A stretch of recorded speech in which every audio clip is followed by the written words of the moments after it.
शेतकरी मित्रांनो नमस्कार. तर साधारणतः खड छाटणीच्या बागेमध्ये आहोत आपण. 100-125 ग्रॅमपर्यंत साईज आहे फळाची. तर मुद्दा असा होता, 2-3 कॉल आले, 2-3 SMS आहेत आणि रोज कॉल चालू इथं. साहेब आमच्या भागामध्ये गारपीट झालेली आहे, काही भागामध्ये पाऊस झालेला आहे, काही भागामध्ये वादळी वारा झाला आहे, झाडं पडल्यात, रेलल्यात, वरचं नेट देखील उडालेलं आहे. मग ते नेट टाकलं पाहिजे का काढलं पाहिजे? तर शेतकरी मित्रांनो विषय असा आहे, कोणी क्रॉप नेट टाकलं आहे, कोणी साधं use and throw crop net टाकलेलं आहे 1 वर्षासाठी, काहींचं इंग्लिश पेपर आहे किंवा काहींनी पिशव्या लावलेल्यात कॅरी बॅग. तर मुद्दा असा आहे, ज्यावेळेस वारं येतं पहिल्या वर्षाला, स्टिजिंग जर आपली भक्कम असेल पहिल्या वर्षाला आणि नेट देखील नवं असेल तर शक्यतो काढायची गरज नाही. आणि झाडामध्ये जर उंची असेल साधारणतः 2 फुटाची जरी अंतर असेल नेटमध्ये आणि झाडाच्यामध्ये, तर काय अडचण नाही, नेट नाही काढली तरी चालेल. पाऊस असेल तरी काय हरकत येत नाही. परंतु जर पाऊस पडला आणि जर नेटची उंची जर आपण झाड दबलं असेल त्यानं बांधून, तर ती नेट 100% आपण काढली पाहिजे. तर त्यामागं पाठीमागचा उद्देश असा आहे. तर नेट उडलेली आहे, बांबूवर खाली होतात व्हिडिओमध्ये दाखवल्याप्रमाणे, आणि तुमची नेट उडून गेल्याच्यानंतर ते जे काही फळं असतील ते डायरेक्ट फळावरती उष्णता डायरेक्ट होती, इथपर्यंत ठीक आहे, आपण त्यावरती एखादा स्प्रे घेऊ शकतो.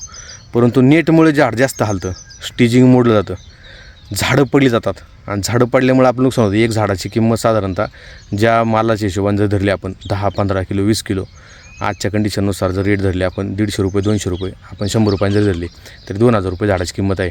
मग ते झाड आपल्याला ह्या वर्षी टिकवता आलं पाहिजे, यासाठी आपण नेट टाकलेली आहे वरून, ती नेट काढली तरी चालू शकते. आणि दुसरा प्रश्न होता महत्त्वाचा, की बागेमधलं तण काढलं पाहिजे का नाही काढलं पाहिजे. तर असा विषय शेतकरी मित्रांनो, या तण काढणे आणि न काढणे यावरती भरपूर शेतकरी मित्रांचे ट्रायल, भरपूर तज्ज्ञांचे देखील ट्रायल चालू आहेत.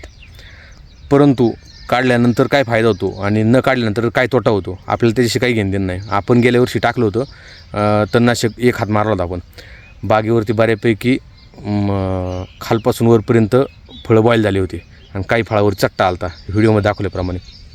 तर विषय असा आहे, तुमच्या भागामध्ये ज्या पद्धतीनुसार तुम्ही शेती करत असाल त्या पद्धतीनुसार, काहींना तण आवडत नाही, तण काढलं पाहिजे. तणाची तोटे म्हणजे सांगायचं काय, खत अन्नद्रव्य आपण जे घालतो त्या 100% ते खत खाऊन घेतात.